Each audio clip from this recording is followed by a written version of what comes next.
I think I found the cylinder that's bad.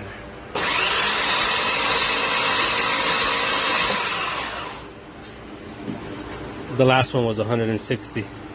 This one's barely 10. This is the good cylinder.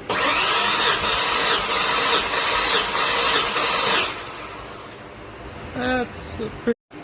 So far we have 160, then we have 10. Now we're testing number 7. Let's see. Oh, fuck. That one's even worse. That one's 0. So let's test number 8. 5 was 160, 6 was 10, 7 was 0. If the trend keeps right, this should be negative 10. Let's find out.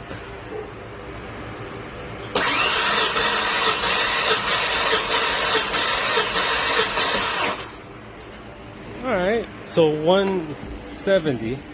So, okay. There's something wrong. So it looks like the Foxbody is gonna get some new head gaskets.